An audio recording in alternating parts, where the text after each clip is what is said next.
everyone, we're going to talk about the Nurse Practice Act, Licensure and Scope of Practice. That's Chapter 11. Alright, so what are credentials? These are proof of qualifications stating that an individual organization has met specific standards. We have two types of credentials that affect nursing. We have our licensure, which is granted by the Board of Nursing, and our certification, which for us is granted by our NCLEX. And some of you have further certification with CCRN, which is critical care, chemotherapy, case management. There's so many different certifications and they're wonderful. And also, at least we all have our basic life support certification.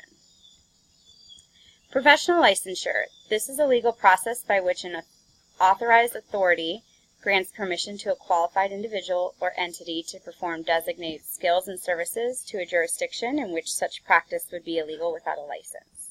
So, the Board of Nursing. State licensure statutes enacted through state legislative action by governmental agencies and enforced by the police power of the state. So the State Board of Nursing ensure enforcement of nurse practice acts through the State Board of Nursing or other state boards of nurse examiners. These boards have no greater authority than that which the statute enacted by the legislator grants it. So like they can't, send you to jail because in the statute you don't have criminal power, right? The role of nursing boards. So generally boards of nursing govern their individual operation and administration. They approve or deny approval to schools of nursing. So, if you go to a nursing school where your board doesn't consider it an approved school of nursing, then you can't apply for licensure from it. And they usually do it based on accreditations. Examine and license applicants. So it usually gets ferreted out to NCLEX. And based on you passing the NCLEX and having the proper education, they can license your applicants. Review licenses, grant temporary licenses. So say you want to apply to California for an endorsement. So based on your good standing in Ohio or Kentucky or wherever you are, you apply to California and they can grant you a license. A lot of times places will do temporary license so you can practice till they do a full review of your license. They also provide for inactive status for those who are already licensed. So for example, I used to live in California for many years and practice there, but I don't practice there anymore. So I don't keep up my licensure there because it's so expensive. So I have an inactive status and it is constantly being reviewed by the Board of Nursing. If I were to try and go and practice under that inactive status, I could be in trouble. And if I choose to reactivate that licensure, I have to go through the California Board of Nursing. And they have different rules for each place. So some places require you to maybe take some courses. Some just need CEUs. Some need proof that you've practiced in another state in good standing. It just depends on the statute. And you can look it up under your Nurse Practice Act. So the Board of Nursing will regulate specialty practice. So for those who are advanced practice nurses, midwives, clinical educators, nurse anesthetist, they regulate that as well. Discipline those who violate provisions of the licensure law. So remember we talked about how you could be disciplined in terms of a civil or criminal law, but we also will be disciplined under our licensure law by the Board of Nursing.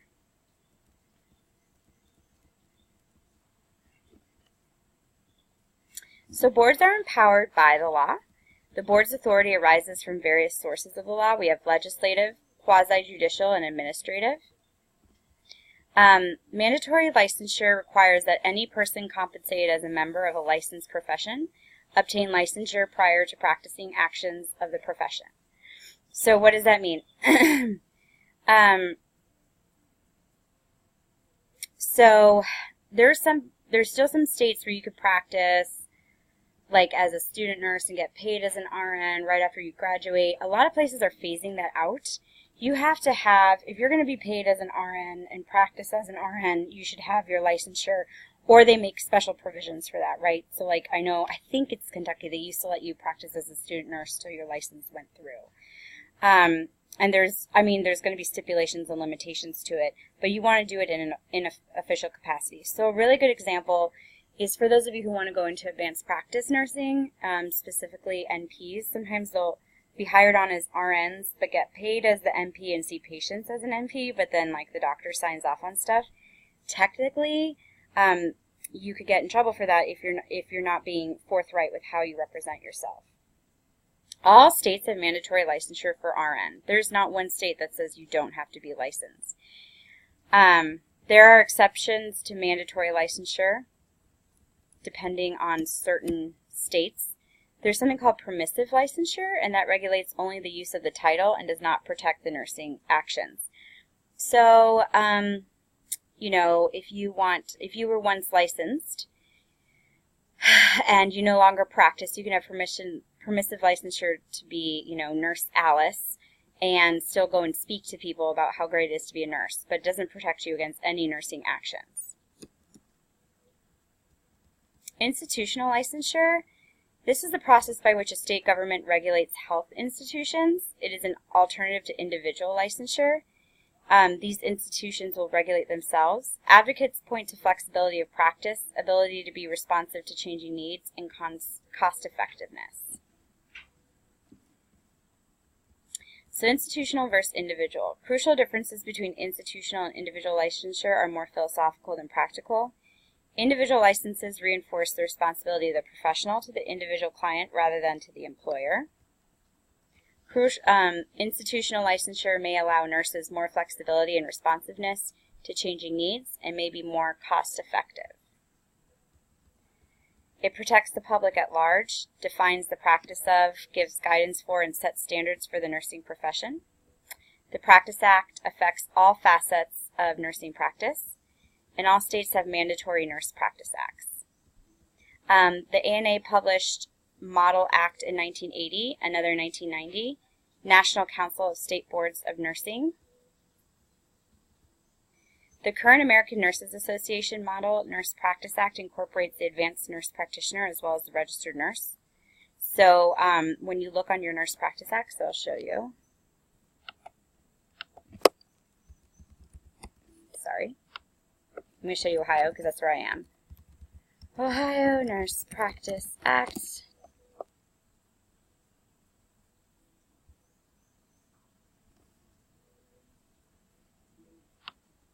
Okay, so you would go on the Board of Nursing and it leads you here. This is our Ohio Revised Code, Title 47. This talks about our Practice Act. So registered nursing, the Board of Nursing, immunity, unlicensed practice. This talks about, you know, how you have to be licensed in order to use your license to practice.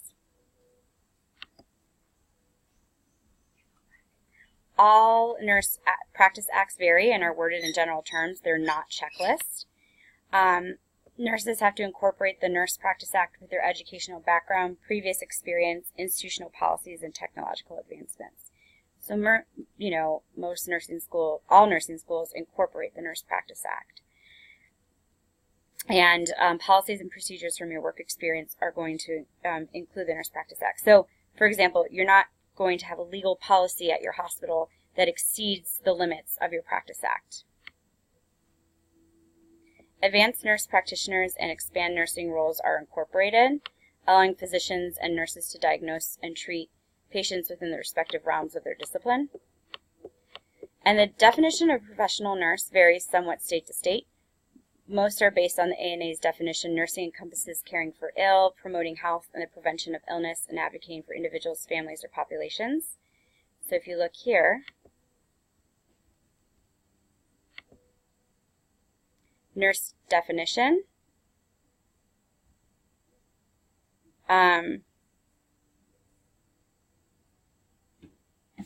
The practice of nursing as a registered nurse means providing individuals and groups nursing care with knowledge, judgment, skill derived from the principles of biological, physical, behavioral, social, and nursing sciences, and include identifying patterns of actual or potential response, nursing regimen through performance management evaluation, health status, counseling, teaching, all those things that were just mentioned before. It encompasses what the ANA usually says.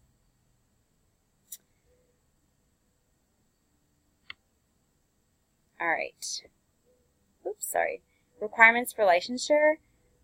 criteria include academic and clinical performance, a passing score on the licensing exam, personal qualities, and fees.